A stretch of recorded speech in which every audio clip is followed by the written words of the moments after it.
WPAT is 9:30 a.m. WPAT, Patterson, New York City.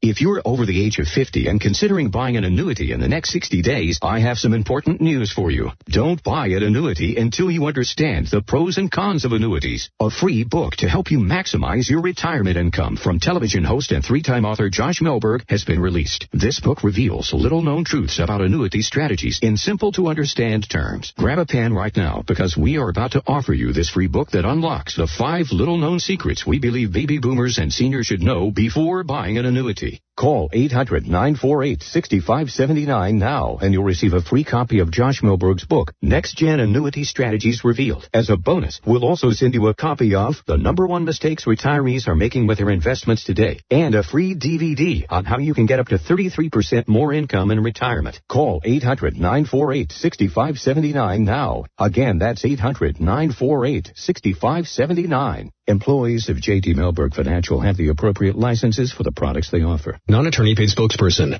Could your house go into foreclosure? Are you behind on your mortgage payments? Does it seem like the bank has no interest in helping you save your home? And you feel like you have nowhere to turn for help? Then we have good news for you. Foreclosure Protection Services can help save your home as they specialize in foreclosure assistance. That's all they do. If you're behind on your mortgage payments, being threatened with foreclosure, have been denied a loan modification, or been the victim of a predatory loan, it's critical that you call Foreclosure Protection Services now at 800-688-9018. Their network of attorneys and their agents are available to speak to you now. If you're behind on your mortgage payments, Foreclosure Protection Services can help stop the foreclosure process. Call today before it's too late. New laws are in effect that may save your home. Call Foreclosure Protection Services now at 800-688-9018. 800-688-9018. That's 800-688-9018. WPAT. The following program is presented by its producer, host, and sponsors.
salaamaaleykum wa rahmatullah salaamaaleykum wa rahmatullah salaamaaleykum wa rahmatullahi taala wa barakatuhu.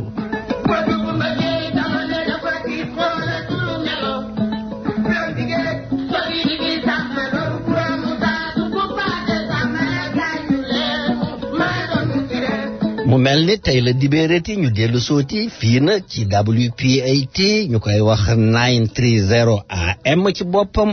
mooy rajo Sénégal émergent la voix de l'émergence rajo bi nga xam ni wax dëgg yàlla nit ñi teg nañ ko ca kaw ñoo ñëwati tey fas yéen leen a bégal.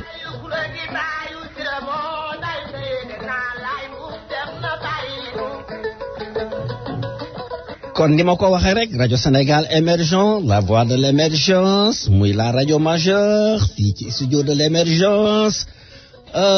lépp nag di sotti ci ak def ci nag waaye nag dafa am mbalaan moo xam ne nii moom la ñuy sàngoo ku mu neex moom la ñuy sàngoo ku mu naqari moom la ñuy sàngoo mu di ak dëgg.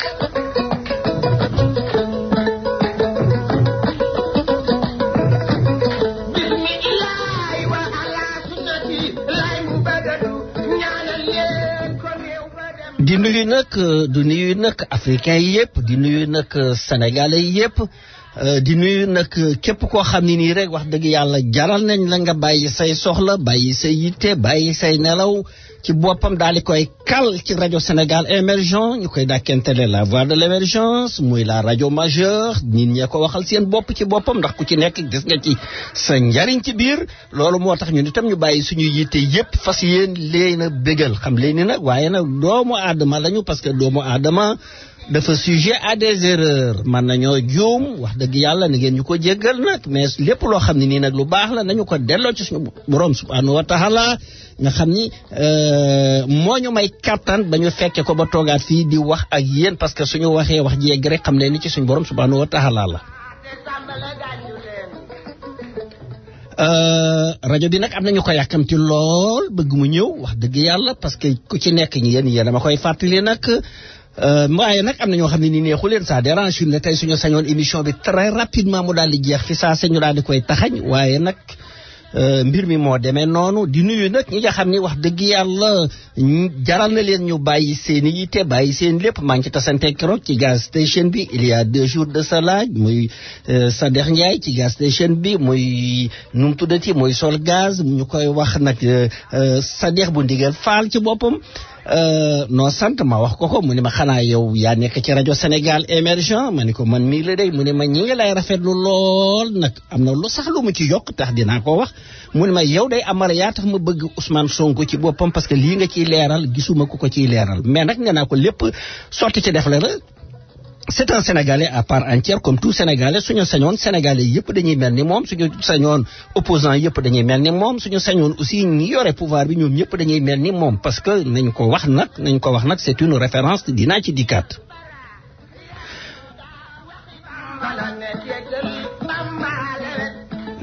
di nuyu nag aussi ñi nga xam ni wax dëgg yàlla ay fan rajo Sénégal émergent la nga xam ni nee nañ de ñi ngi lay déglu foo jëmee sa bopp wax dëgg yàlla foofu la ñu jëm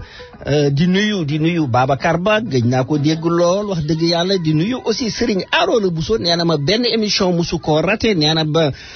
xanaa su fi nekkul mais émission bi ci boppam wax dëgg yàlla du koy déglu li tàmbalee bi ba ci fin bi ci boppam di nuyu aussi Grand Malick ci boppam Grand Malick si ak Thierno Diop gëj naa ko dégg lool Thierno Lo aussi bi ma taseeloon nga xam ne nee woon na day ñaan suñu borom subhanahu wa taala pour gisanteeg man far ñu gisee nag mu ne ak ñaanam yàlla nangu na ko di nuyu nag wax dëgg yàlla di ko réserver ovation muy baslaay bu rajo Jàmmalaay muy xale bu dëggu lool macha allah yàlla na ko yàlla musal ci cat lépp loo xam ne ni posté naa ko wax dëgg yàlla dana ko apprécier kon nag loolu mënoon na ko cee bañ a fekk parce que dafa yor rajo lii mooy wane ni day wax dëgg yàlla bas nit ku dëggu nga mooy wane ni dëgg gi ngay wax ci rajo Jàmmalaay bi ci boppam moom ngay pratiquer moo nekk ci yow. di nuyu aussi sama jarbaat muy Boubacar Amar nga xam ne moom itam sama conseiller spécial la wax dëgg yàlla donc xam leen ni daal bàyyiwuma kenn sama parti bi nag su ma ko waxee APR xam leen ni ñëpp bàyyiwuma kenn su ma nee DSE bi rek xam leen ni section yëpp a ngi ci biir kon nag ku ci nekk maa ngi lay nuyu boo xam ne nii am na fu mu tàmbale cant goo xam ne nii am na fu mu tàmbale waaye amul fu mu yem di nuyu particulièrement aussi la 630 ak borom raaye bi ci dënd bi moom itam maa ngi koy nuyu lu bari lool nag xam naa yàkkamtiwaat naa itam wax dëgg yàlla mu invité waat ma invitation bu neex boobu moo lay faloon berndeel bu neex day wax dëgg yàlla. kon nag émission bi tey daanaka ni ma koy defee rek tey maanaam dinaa def introduction maanaam éditorialu rajo bi su ma jógee ci éditorialu rajo li may commencé sax mooy alxuraanul karim bi nga xam ne suñu borom subhanahu wa taala moom la ñu jox yónnee ñu ko ñu war ko nag di ko topp dugg ci éditorialu rajo bi duggaat aussi ci beneen éditorial boo xam ne nii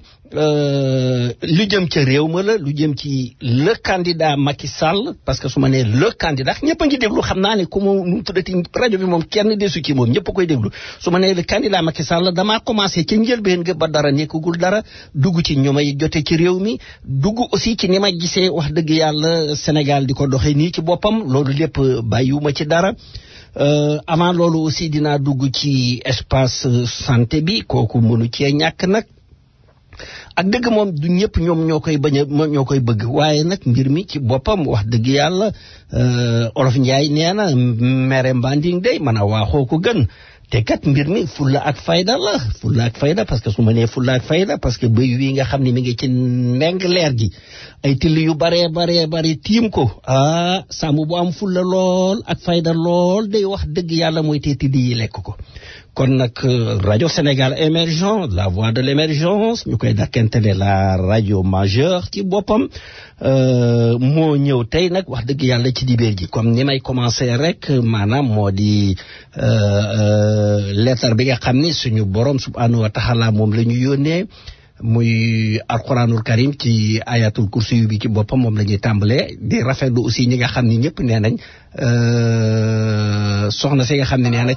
ci rajo bi la koy jànge ayatul kursi yu bi jërëjëf. bismillahir rahmanir rahim. allahu la ilaha illa huwal hayyul qayyum la ta'khudhuhu sinatun wa la nawm lahu ma fis samawati wa ma fil ard man dha alladhi yashfa'u 'indahu illa bi'idhnihi يعلم ما بين أيديهم وما خلفهم ولا يحيطون بشيء من علمه إلا بما شاء وسع كرسيه السماوات والأرض ولا يؤوده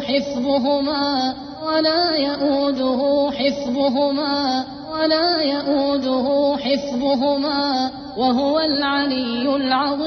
العظيم الله لا إله إلا هو الحي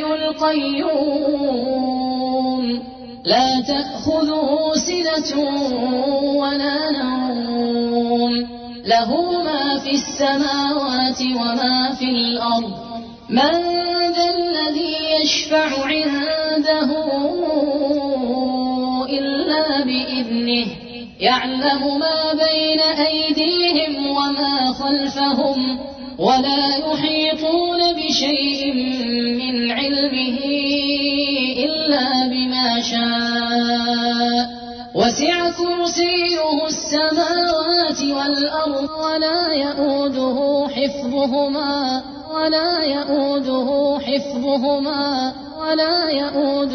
حفظهما وهو العلي العظيم الله لا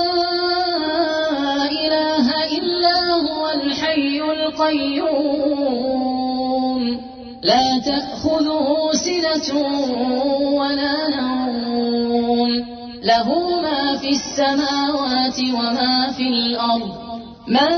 ذا الذي يشفع عنده إلا بإذنه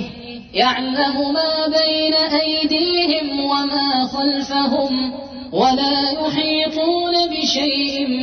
من علمه إلا بما شاء وسع كرسيه السماوات والأرض ولا يؤوده حفظهما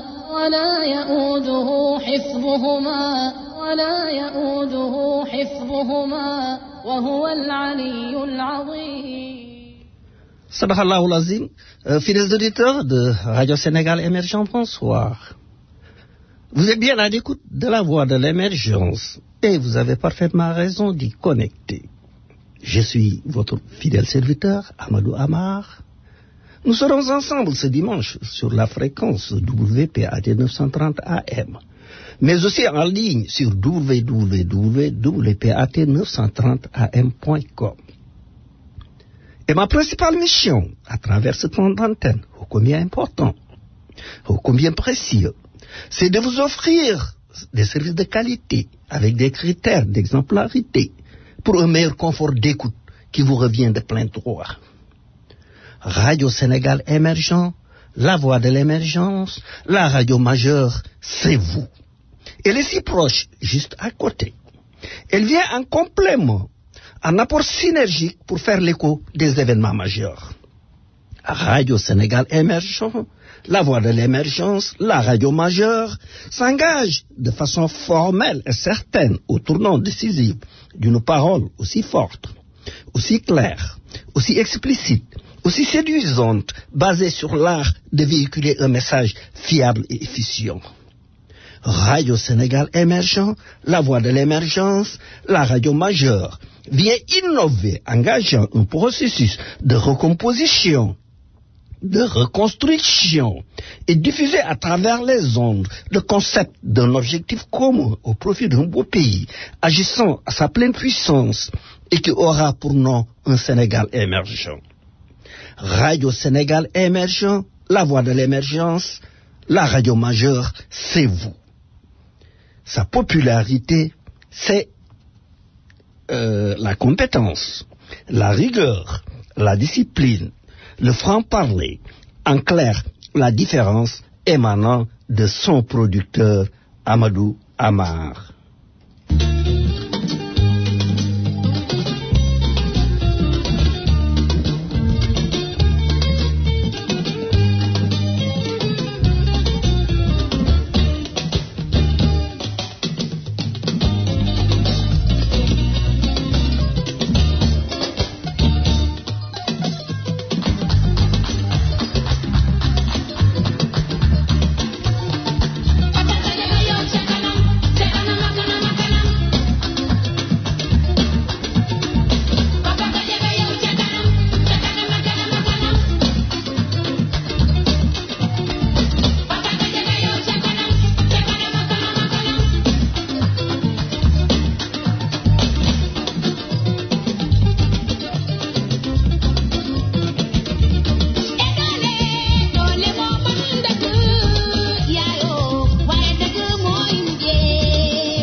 donc mbokki auditeurs yi comme ni ma leen ko waxee émission bi donc noonu lay dikkee dama def benn éditorial en français concernant ni nga xam ni maanaam suñu parti bi nga xam ni moom lañ yore woon noonu la déparé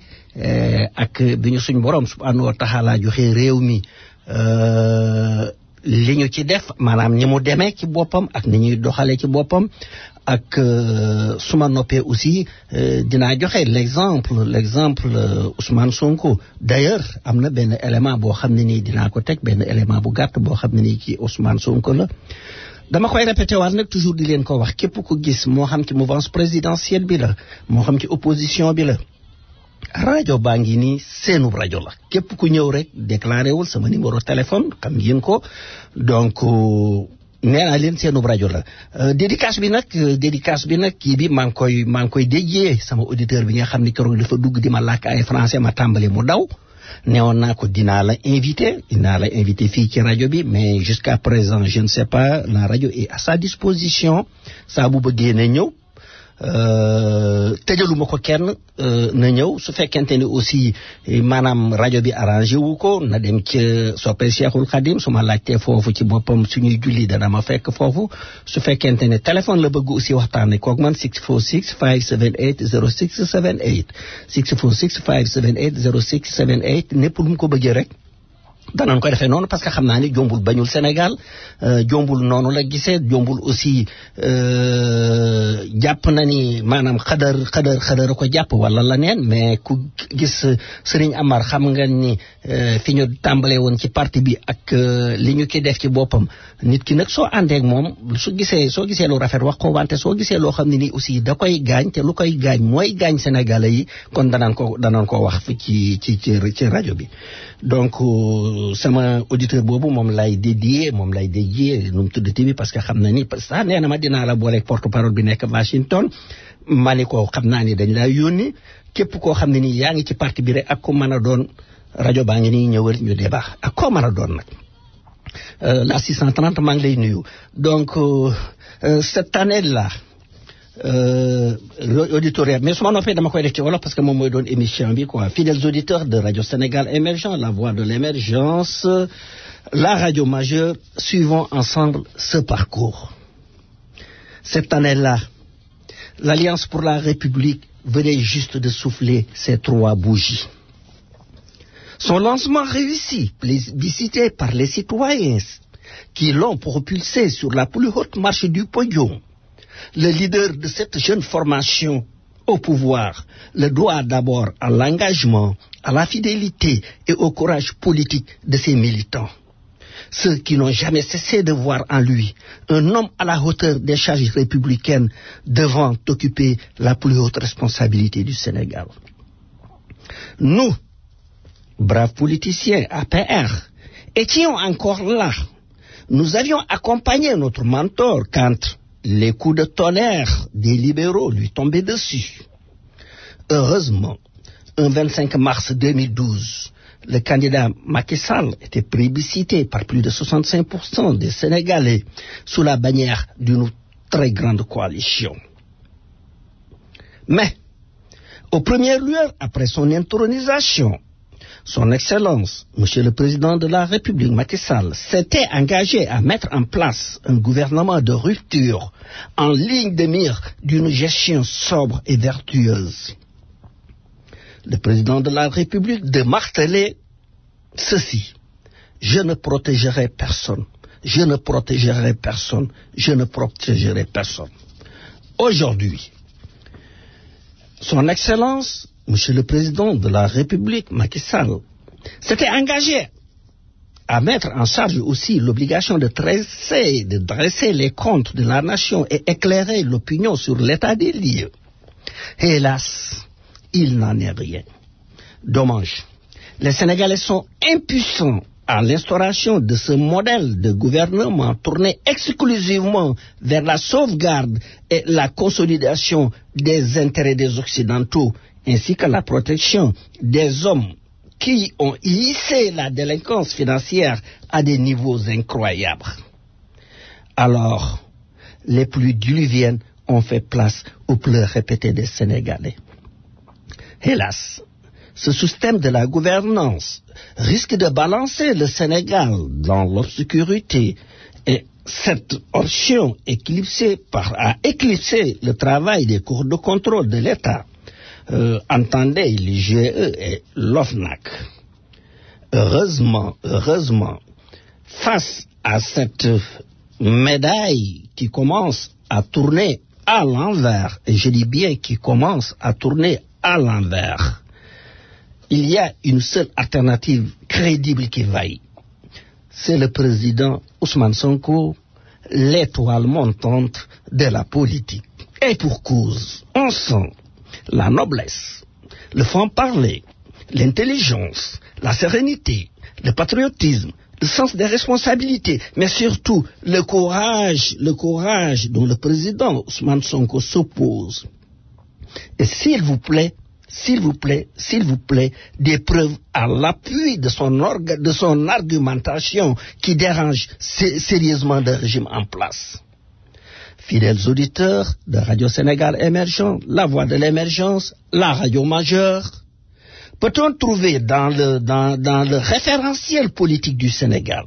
peut-on trouver une personnalité de la trempe du président Ousmane Sonko? Bien sûr que non. Alors,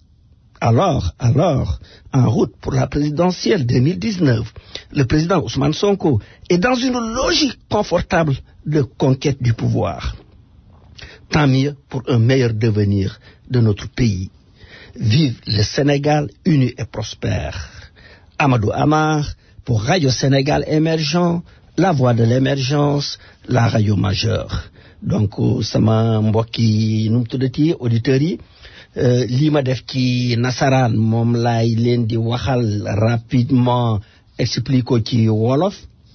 maanaam li ma tàmbalee ci njëlbeen gi moo di dama ni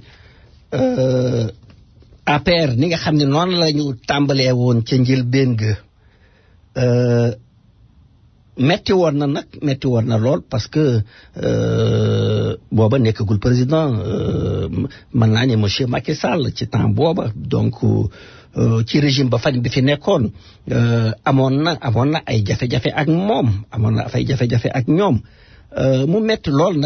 lool wax dëgg yàlla nag moom itam mu am fulla ak faydaam ni xam ne lu dul yàlla ak neen la dinaa ber nag wax dëgg yàlla sama mbiri bopp parce que lépp looy dugg rek te nga jël suñu borom subhanahu wa taala jiital ko ci bañ ko booleeg lenn nag ak lu mu mën a doon rek xam naa ne dana la jàppale parce que suñu borom mooy seet ku ko neex mu fal la mooy seet ku ko neex mu folli la mooy seet ku ko neex aussi mu humilier la am na nag ñu ko waroon ce sont ces militants des militants de premières heures nga xam ni dañu ko dar ànd ak moom ak argumentation aussi boo xam ne nii wax dëgg yàlla ku ko dégg da nga ko rafetlu muy militant yoo xam ne nii dénkoom dégg nga maam dañ doon dox ànd ak moom avec une conviction à l'avant bi ñu demee nag le 25 mars suñu borom subhanahu wa taala daal li ñuy jox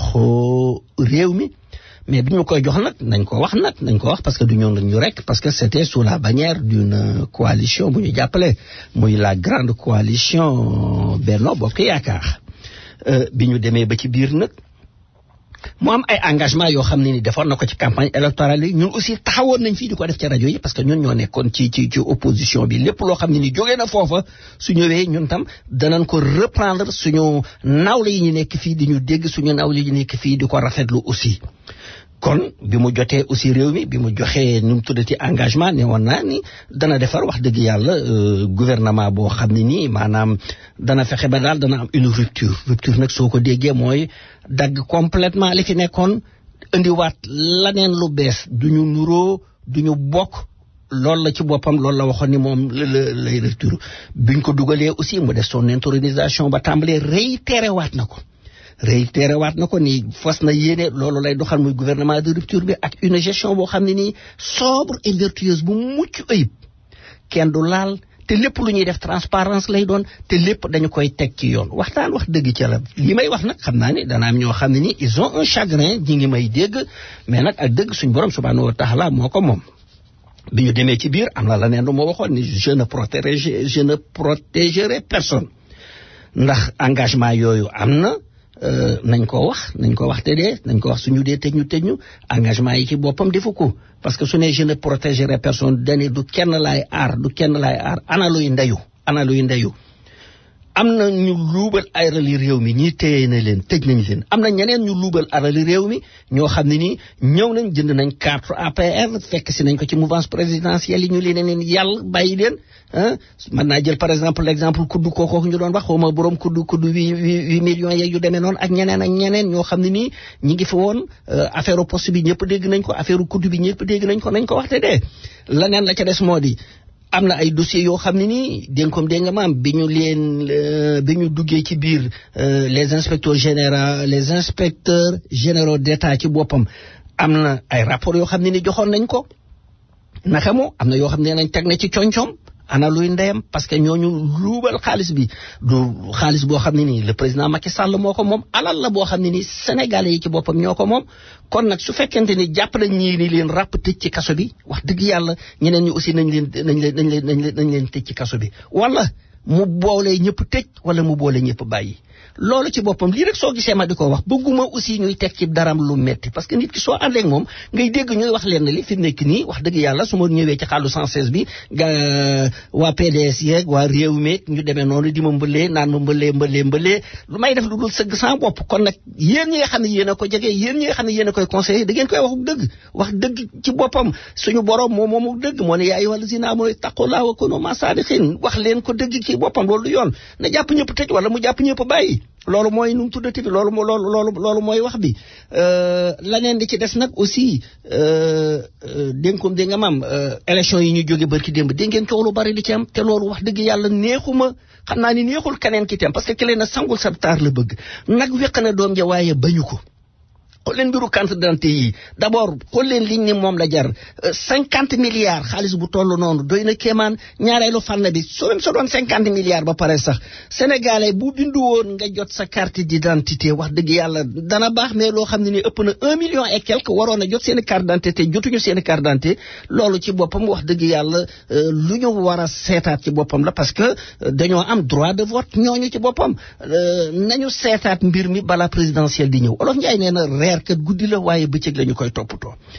ñaareelu fànn bi ci boppam affaire transhumant yi rek di daw di ñëw moom moo ko waxaloon boppam ñun ñoo ko doon waxaandoo fii bi ñu nekkee ci opposition bi di dal ci kaw transhumant yi ñun ñoo ko fi doon def ci boppam moom ci boppam aussi rafetlu ko woon conseil des ministres décentralisé yi nga xam ni da koy faral di def bi mu demee Kaffrine saa bu defee ba pare dana xutba su ma nee xutba nag dana woo les journalistes waxtaan ak ñoom Kaffrine ci boppam bi muy waxtaan ak journalistes yi daganal na affaire transhumant xam nga ni loolu aussi doy na kéemaan su fekkente ni wóor na ni mi ngi liggéey te xam nañ ni mi ngi liggéey te wóolu na ñi muy liggéey Sénégal yi dañ koy falaat mais nag su fekkente ni aussi seet nañ ba xam ne liggéeyul te moo waxoon defu ko Sénégal yi duñ ko falaat moi je sais que il y a des réalisations xam naa ni mi ngi góorgóorlu mais am na nag wax dëgg yàlla loo xam ne ni ñuul na ci soow mi te aussi danaan ko wax xoolal li mu waxoon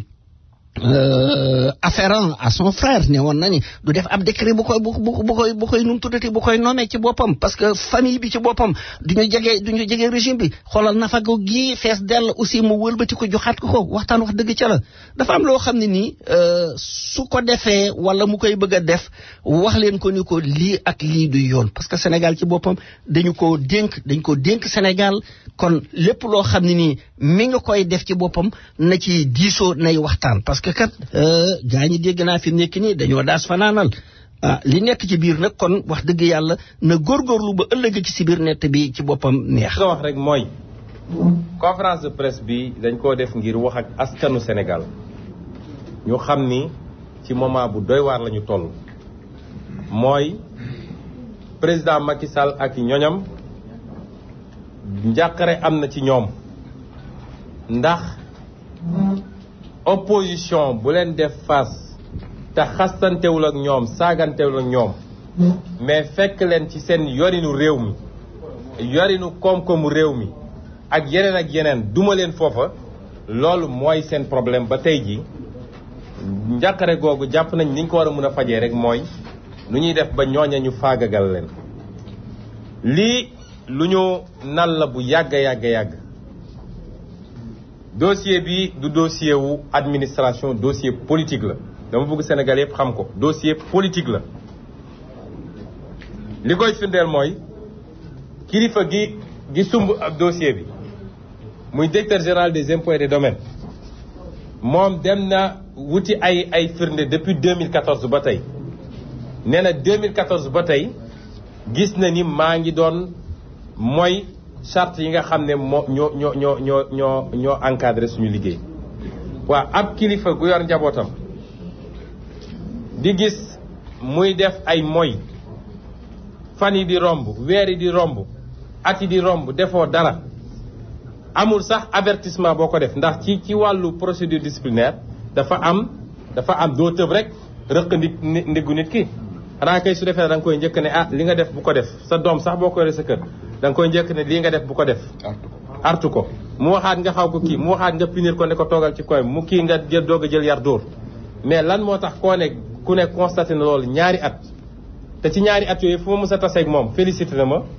encouragé ma ne rafetlu na suñu action politique demande d'avertissement sax musuma koo def lan moo war a tax mu xëy rek mel ni ku tiit wala ku gëlëm daal di jaxase yoon li mu waxoon yépp ki ma yilif direct ci administration di sama directeur yi yéegalu ko boolewu ko xëy rek daal di ne def na mesure suspension te moom yoon may ko mu suspendre lan moo war a andi loolu buñ ko jàngatee dañuy gis ni lépp ci politique la lalu mooy suñu formation politique bi mu juddoog léegi ñun dañu ne duñu politiquer ñoom ni ñu xamee politique ndax ñun duñu ay politiciens professionnels yoo xam ne lu mel ni ñoom Cissé Lo ak ñoom Moustapha Diakhaté nga xam ne ci politique la ñuy dundee ñun dañoo am suñu métier am suñu xam-xam bu ñuy dem ba naan dañuy politique li ñu jàng xam ko ci nguur ak ci nuñ koy yore moom la ñuy politiquer wax ak askan wi li xew ci réew mi bi ñu dooree loolu ba léegi càmbar moom président Macky Sall ni mu yore réew mi gis ni yorin gi dara baaxu ci gis-gis ba baaxul yorin wa sellul te moom moo ñëwoon ne gouvernance sobre et vertueuse yorin gu sell te jub ñu gis ni yorin bi sellul jubul jubadi gi am ci Sénégal tey 12 ans yi fi war def sax amu fi woon bis bu ne nga dégg milliard jël njabootam jabar jeeg et cetera ñëpp ku nekk nga dugal leen si ku nekk nga jox ko mu yor secteur am bu mu yor rek di dagg ñu dénoncé loola waaye dénoncé wuñ ko rek sànni ñun lu ñu mus a wax rek dañu andi benn firnde bu ko teg te gis ngeen bi ñu dooree wax ba léegi déggagoo leen ñu weddi ñu est-ce que dégg nga kenn ci ñoom mu ñëw taxaw ne lii ñu wax ci lu jëm ci Petro-Tim bi du dëgg wala lii ñu wax ci lu jëm ci Ovidiu Tender bi 22 milliards yooyu du dëgg wala lii ñu wax ci li jëm ci loi de finances rectificative bi nga xam ne budget référendum bi nangam la du dëgg ba ci ñaari semaines yi rek nee nañ leen fii président Macky Sall moom mi di waxu nationalité mais jabaram ak ay soxnaam ak ay doomam yëpp nationalité américaine la ñoom te moom at wu ne mu fay impôt gu dul jeex Amérique te impôt googu dañ koy Amérique melul ni fii de gis nga soo fay impôt dañ naan $1,700 la $200 yi ci hôpitaux yi la jëm $300 yi ci école Houston yi lay dem lii ci bibliothèque Houston lay dem ma ngay financé hôpitaux jàmbur di rey suñu hôpitaux ma ngay financé école jàmbur di rey suñu école est-ce que dégg ngeen ñu weddi ko amul lu ñu leen mus a wax te weddi nañ ko te lu ñu wax rek mën nañu yëkkati kayit ne mi ngi nii ñu wër nag xam naa dóor yi métti mënuñu cee tontu askan wi commencé ubbi ay bëtam ñu xam ni lii mënuñu ci dara ñu ne nañu ut fu ñuy fayoo foo xam ne fayantu politique la ndax ñoom politique bu salté boobu rek la ñu mus a xam tëjante dóorante dàqante yooyu rek la ñu xam xamuñu leneen ci politique looloo andi lii nga dégg nii mu tombé woon ak li ñu waxoon ci assemblée nationale te fipp bi bëri woon na coow li bëri woon na waaye ci mujjantal bi ñëpp xam nañu li ñu waxoon dëgg la ndax ku ñu ne jël nga ne jëluma doo dellu si ne maa ngi fay mu an tolloo nag coow li amoon ci waxu gaynde guy nelaw ñu tontu ko ci waxam mu mer ci ak yeneen yu fi am yooyu yëpp boo seetee bi mu amee ñoom politiciens assemblée nationale yi ñoom ñoo njëkk a taxaw ne ñu ngi laajte ñu ngi exiger ñu ngi sàkku ñu dàq Ousmane Sonko waaye bu ñu yem ci dàq ko nañ ko tëj 6 mois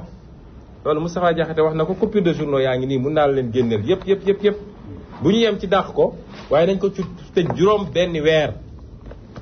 foofu la wax ji commencé après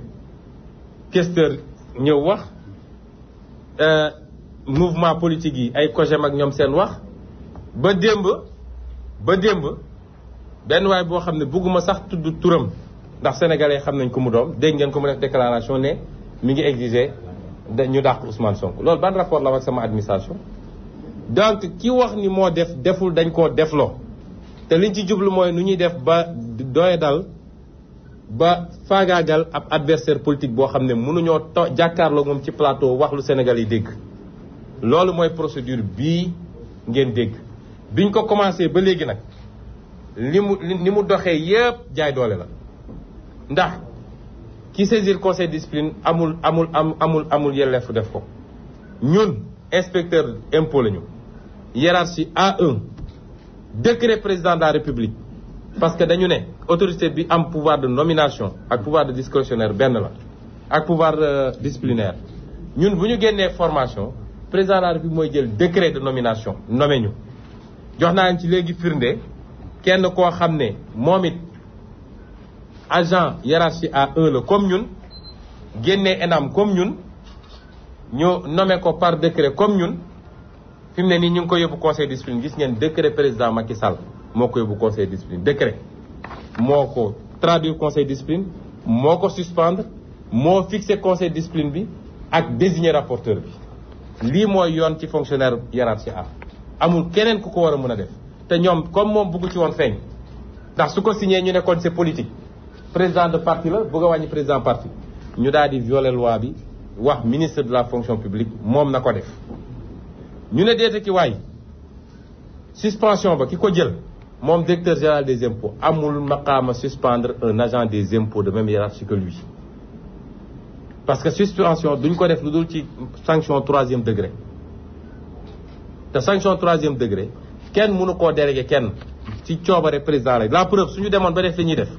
suñu bëggee def sanction de 3e degré président rek mooy signé décret ba donc li ñu rawoon fii ci njëlbeen ba dina leen dab ci fin ba moom rek ko mën a def muy 2e violation ñetteelu violation bi ñu weesoo lool gis ngeen bi ñu defee conseil discipline bi niñ ko tabaxee baaxut parce que comité conseil discipline dañ ne il faut ñeenti nit sa fay nekk ñaar ñi administration moo leen di tabb ñaar ñi personnel bi kiy liggéey nit kiy liggéey fi muy liggéey personnel boobu moo koy tabb mais ñoom ñett ñi ministre des finances moo leen tabb kenn ki ministre de la fonction publique amul kenn koo xam ne syndicat impôt ngi nii direction générale des impôts personnel bi tànn na ko loolu ban justice ak ban équilibre la am bal sax ñu dem jël koo xam ne bokkuñoo ak moom corps parce que koo bokkul corps mënu laa représenter inspecteur du trésor mënul représenter inspecteur des impôts muy beneen forfaiture bu am ci loola waaye loolu yëpp bi ñu ko dajalee ñu ne leen boole si su ngeen ko defee par dañu war a désigner rapporteur bi def rapport envoyé ñu ko ñun ñu xool rapport bi mën cee tontu loolu yëpp defuñu ko malgré tout bi ñu waxee ak suñuy avocat ñu ne nañu dem rek ci conseil de discipline ba li ñuy bind li yëpp nañ ko noté def ko ci benn mémoire déposé ko ba pare dem rek déglu leen waaye gis ngeen li xew tey ku leen ne lii dossier fonction publique ordinaire la waxul lu am ndax bi Sénégal di Sénégal ba léegi 56 ans peut-être ñoom doyen ma jéy de fekk nañ fi dara waaye conseil de discipline bu tax nga boucler quartier point E yëpp andi ay alkaati yu geetaru ba mel ni kuy dem jàmmarloog alqaïda loolu moom maa ngi koy doog a gis donc loolu ku ne conseil de discipline ordinaire la c'est un dossier politique éminemment politique boo xam ne président Macky Sall moo koy piloté directement te lim ci mbébét nag du ko ci am bi ñu demee ñu ne avocat yi kenn rek mooy dugg mais notion de représentation pour la première fois dans l'histoire notion de représentation ñu bëgg koo restreindre avocat yi génne seen i texte teg règlement UEMOA valeur supérieure au statut général de la fonction publique nga xam ne loi la mais ñu ne ñoom du ñu dégg di dugg di woote ñu leen di jox seen instruction bi ñu demee daal def presque ñaari waxtu ba xam ni ñii fas yéene wuñu avancé avocat yi def nañ ñi ñu war a def woo nañu seen i mbokk avocat waxtaan woo nañu bâtonnier bi waxtaan man woo naa samay naataango politique waxtaan ñu gis ni lii bu ñu leen ci toppee mbir mi du sotti ñu takk suñuy bagage woo suñu huissier mu conseil huissier bi sax dañoo bañ ne du egg foofu huissier ñu ne ko doo egg ci buntu direction de la fonction publique pour constater ñu constater loolu yëpp daal di yeeweeku ne bu ngoonee dinañ ñëw def suñu conférence de presse wax ak sénégalais yi fa may daanelee daal mooy li ma bëgg a wax sénégalais yi mooy li ñu wax yépp ne ay tuuma la wallahi dara amu ci dara amul benn information boo xam ne jox nañ ko sénégalais yi te muy njëriñu Sénégal Sénégal yëpp mun koo seede te muy information boo xam ne fi ñu toog nun di liggéey lañu dossier fekk ñu gis ko yollee ko dem wax ko amul te benn bu nekk ci information yi mun nañ leen ne dem leen ci document sangam cliquer leen ci site sangam extrait de journal sangam yoo xam ne jiitu na foofu ñun biñ koy wax ngeen mun koo xool gis ni lii information publique la woon du information confidentielle loolu laa bëgg sénégalais xam ko te fagaru xam ni nag ce qui est en jeu du Ousmane Sonko de man ci kàttanu yàlla su ma jugoon fonction publique dinaa dund dinaa liggéey du ma am problème boobu mais li nekk en jeu mooy les maillons de résistance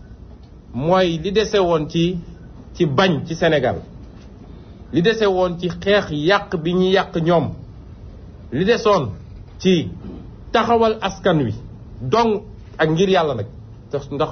utuñu ci lenn loolu la ñu bëgg a faagaagal tey te bu jàllee nag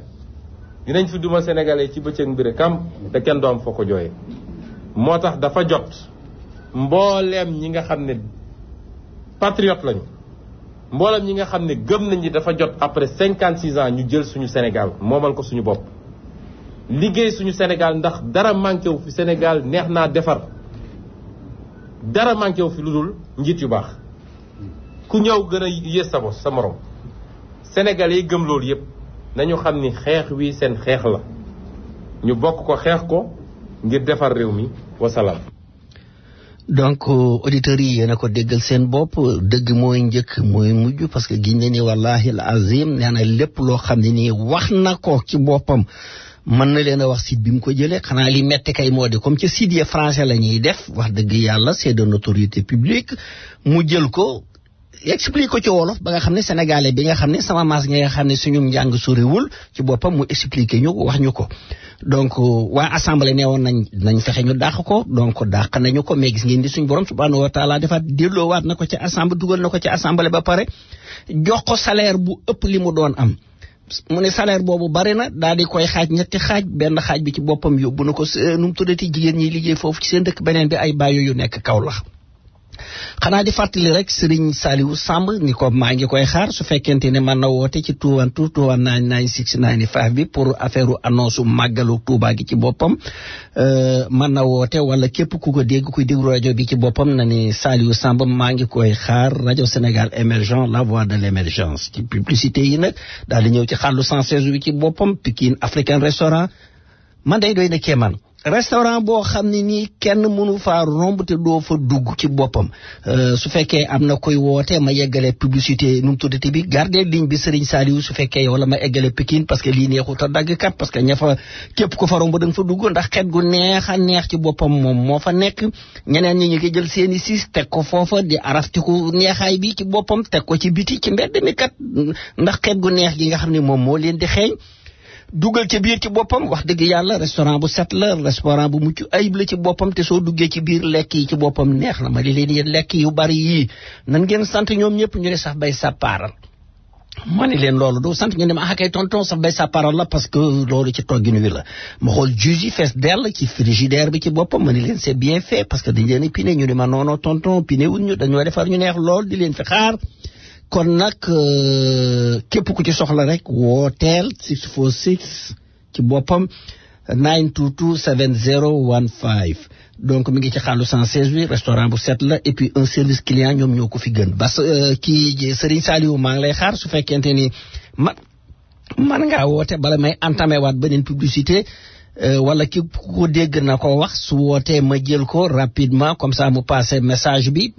donc su ma fa jógee kët gaa ñi xam ngeen ni màggal gi dikk na kët aywa téléphone ma jaay aywa computer ma jaay aywa cellphone ma jaay foofu fan la mooy xam ngeen ko mandooy bu Afrique PC ci boppam njëgu caapi la tuut te teew téléphone yaa nga fa fees dell day sel moom la ñuy wax ci wolof ñun bawol yi moom la ñuy wax day wanteer loo am da nga am téléphone loo am da nga am computer ma nga fa daal commandé na ko order bu njëkk ba jeex na ba order na waat na ma nga mu teg foofa ci boppam kon nag na ngeen dem li ma jaaxal nag te waxuguma ko mooy caméra surveillance yi nga xam ni fii ngay tëdd Amérique ci boppam jàkkaarloog sa waa kër fële ca Sénégal de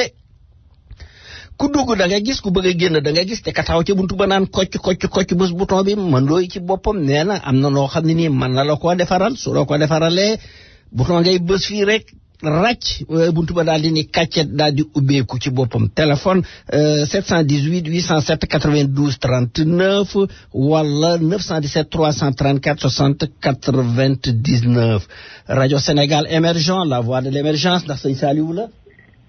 bisimilah sëñ Amath. waaw ayca bisimilah rapidement maa ngi lay woote boobu ba tey bisimilah. dëgg la alaaji sëriñ Lo sax ma woo léegi ndeysaan. maa génnoon ñu ngi lay siyaar bu baax a baax. yàlla na ko siyaar te boole. la jox sa wàccuwaay. da nga koo jar màggal gi jar ko bis bi jar ko moo tax ma dagg publicité yi dugal la. li nga wax rek wér waaye yow li nga ci war a wax borom xam-xam bu rafet nga tam mosoo cee noppi di wax kon nga doon wax lépp xanaa ke cant ak ngërëm la ñuy def te leeral ak bis bi rek ñëpp xam leen doon xaar egsi na. jërëjëf ci ndigalal Serigne Pape Dramé mi nga xamante ni moo jiite Mika ak mboolem Serigne Fallou Diakhoumpa waaye ak mboolem mag ñi nga xamante ni ñoo ñu ko àndal. ndax dégg nga alaaji Serigne Lo noonu ko yëf yi ñore nga xam ne guddeeg bëccëg suba ngoon ma ngay dugg ci rajo yo yoroon ko yor bu rafet ba teg ko ci loxoy Pape Dramé waaye tiiwut ñu ngi ko ànd ci liggéey bu rafet. dëgg la. ñoom ñëpp daal ñu ngi marché di la jox cant ak ngërëm. ñoo ko bokk di leen xamal ne bis bi nag egsi na bis bi lim làmbool mooy kenn ku ci ne xam nga ko. waaw yaakaar naa kenn du ko wax kenn ku la ci rawoon daaw dina la raw leen ku la ci raw ren dina la rawaat daaw ñu raw la daaw raw leen ren nag war ngaa seetaat sa bopp bu baax ñu ciy laaj fu nekk $148. yaakaar naa loolu ñu ko def baatin lañ ko defee tam la tax ñu wax ko xam nañ ko kon kenn ku ci ne amaat war ngaa góorgóorlu di ko joxe li nga xamante ne mooy rafetal bis waaye rafetal sa boppal ndax bis bi rafetal na boppam ba pare. dëgg la bis baa ngi noonu daal kañ lay doon amaat nga xam naa li la desee wax dëgg da ngaa baax rek waaye boobu ba tey yaa ngi ci wax maa ngi la doon déglu kon képp ku ci ne xam nga ni. incha allah àllarba la ca njàngom alquran ma incha allahu rabbi yi dina commencé 10 heures li jëwriñ ñi wax lim ko ci tarixa yi kenn dootu ko wax ndax ñëpp bokk na nekk benn. kon yàlla nañu yàlla defal li nga xamante ni mooy màggalu jàmm ak salaam guddi gaag nag xasida yi incha allahu rabbi ak alquran ji yëpp ak koy doos ci 129 lay doon incha allahu rabbi ñu ngi ci woo mbooloo mu jullit daal mi nga xamante ni kenn ku ci ne xam nga ni lii moom lu ci waaye di wax war nga koo mën a tënk waaye lu ci luy baax la adduna xam na ko kenn fu ci nekk ni yëngatu kon nag si amaat la ci des mi ngi ci sa loxo waaye am na mbégte ci yow bég ci yow am na lu des de am na lu des gàngoog bisimilah am na lu des lu bay déglu de te xawgoo ko xal ci bernde yi mu du cee ñàkk nag yow itam parce que bis bernde yi moom amaat yaakaar naa ne kalaasu Mor bu bëgg alaaji Sëriñ Lo moomu doon tàggoo moom la doon déglu waaw xam naa ne moom yaakaar naa ne li nga xamee sëriñ mi xar manqué na tekki nag kenn ku ci ne xam nga ko mënu cee ñàkk nag liñ la ci wax rek liñ leen ciy won ndax nag woowu riiro wuti Seexu Xadim Cheikh Ahmad Bamba tax na fu waay toll ci adduna booy gàmmoon nag ngay dóor mu wut si Tuubaa te doo ci man te duñ ci man dara di ko jéetale di ko jëntee li ñuy daj kenn du ko wax nangul Seexul Xadim rek wër kon bis baa ngoog bernde yi Tuubaa fa kàlla macha allah kon nag yàlla nañ ko sëñ Amath sant nan la gërëm la jox la sa wàccuwaay kon ci mbokki taalibe bi seen yi boo xam ne ku ci feeñ dootoon a bu fukk yàlla taalaat yi jëm déwé na ngi nii bisimilah ñu ngi lay jaar bu baax yàlla nañu ko fekkee jàmm dugg ci bismillahi rahmaani rahim génn ci alhamdulilahi rabbil alamin te lépp loo xam ne nii def nañ ko ñaan nañ ko fa yàlla na ko suñu borom subhanahu wa taala tasare ci jullit yi yëpp te waxal ma Sëriñ Lo moomu ni ko maa ngi koy nuyu xaw ma woon ni ñëw na parce que nekkoon na ma woo parce que mi ngi sama numéro téléphone wala nga jox ko ne ko maa ngi xaar phone callam jërëjëf salaamaaleykum wa rahmatullah kon àllarba ak jàmm incha allah jërëjëf salaamaaleykum wa rahmatullah jërëjëf donc bi ma jógee foofu léegi wax naa leen ko ne naa leen sel baa nga foofa ca mandooy kët te lii may wax ku ci am looy sikki sàkk solal saw daal la nga dem wala jëlal sa numéro téléphone nga woo ko ci boppam njëgu caapi la tout te teew su ko fay 718 807 92 39 wala 917 334 60 99 bu leen fàtte nag Pikine Diaspora rajo ci boppam muy la rajo de référence ci boppam nga xam ne daanaka bokk naa ci li nga xam ni fa laa defee sama formation kon nag xam ngeen ni rajo Sénégal émergent la voix de l'émergence nga xam ne rajo bi ñëpp a ngi koy déglu ñëpp a ngi koy rafetlu xam nga leen ni Pikine African Restaurant ci Pikine Diaspora ci boppam rajo fa laa defee sama num tuddati kon nag dibeer ju nekk dee leen ko déglu li ko tàmbalee midi ba 4 heures ci boppam Adja Khady Food nga xam ni moom itam sama restaurant sama boutique la moom soo demee mburu mu tàng maa nga fa ñu nga jël ñiim nga wekk ko foofa jëlal ñiim gi keppal ci ambalo ci mburu mi dugalal ci ambalo ji ci boppam ambalo ji nag jëmul sa kër jëmul poste office sa kër la jëm xattar bi kul ndawal gaa ngi ci biir yàpp yaa ngi ci biir façon yàpp bu nekk ngi ci biir te dafa sell lool macha allah set lool laajte leen xar mu jaasir donte sax jëndu leen xar mi fexe leen ngeen dagg ci loo xam ne nii aw lakku la ngeen essayé ko ku ko jëlul man soo ma wooyee dinaa ko jël mënumaa def publicité bi ba pare di ko njëkkanteeg yéen comme ça ma yóbbu ko ci sama kër rakk ji nekk 111 ci boppam di leen nuyu au passage ñu defal ma li ci war ci boppam di leen fàttali nag African Services Committee nga xam ni dégg nga maam wérgu yaram ci boppam lu am solo la kon nag ñun moodu yëpp faatu yëpp ñoo xam yaa ngi ci bureau moo xam yaa ngi taxi moo xam yaa ngi létt nañ leen fàq dem wuti leen suñ demee fàq leen dem wuti leen ci boppam danañ ñu seetal suñu wérgu yaram lu jëm ci affaire hépatite bi nga xam ni kat ci res yu lay jàpp te suñ ko bàyyee mu continuer kat mën naa évoluer jul gëneen jàngoro ju gën a doy waar soo demee su fekkente ni test nañ la doomu jàngoro bi nekkul ci yow dana la ñàkk parce que suñu mag Daouda Ndiaye nga foofa su fekkente ne nag seet nañ ba xam ni mbir mi am nga ko itam parce que c'est une maladie insidieuse sournoise nga xam ni dafa jama mën na nekk ci biir te doo ko yëg dana la yóbbu hôpital ñu faj la te li gën a am solo ci biir lépp ci sutura lañ koy defee te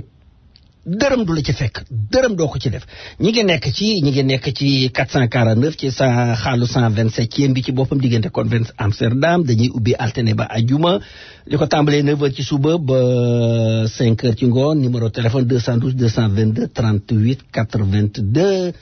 African Services Committee kat wax dëgg yàlla communauté africaine bi ci boppam yore nañ leen njukkal bu leen fàtte suñu menuisier métallique bi day Serigne Abdou nga xam ni li muy def lépp ragal yàlla ci boppam la donc képp kuy liggéey lu jëm ci weñ moo xam buntu la moo xam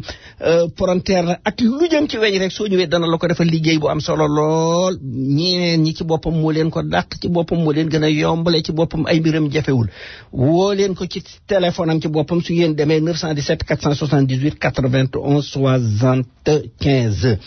dénkoom dégg nga ma daal di dem fële ci restaurant tel coow li mel ni tulleeg màlle mooy Kër Kumba restaurant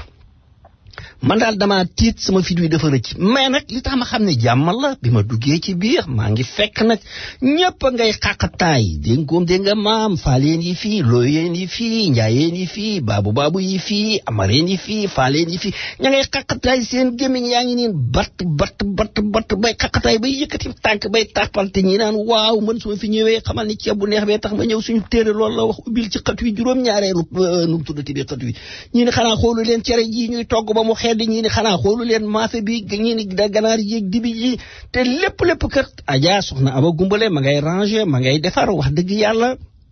te li ma jaaxal mu yéem romb naa fa bërki démb gis sama benn auditeur dénkoom dégg nga maa ngi bokk nii sama bool bokk nii sama butéel may jéggi xaalu 116 jours mu naan ma rajo Sénégal émergent ma ne ko talu moom rajo de fi nekk nii sa biir bi laa tal ma ngay xàqtaay bay nu mu tuddati ma ne ko nag damay nu mu tuddati mais kon dinaa la siiwal ci rajo bi de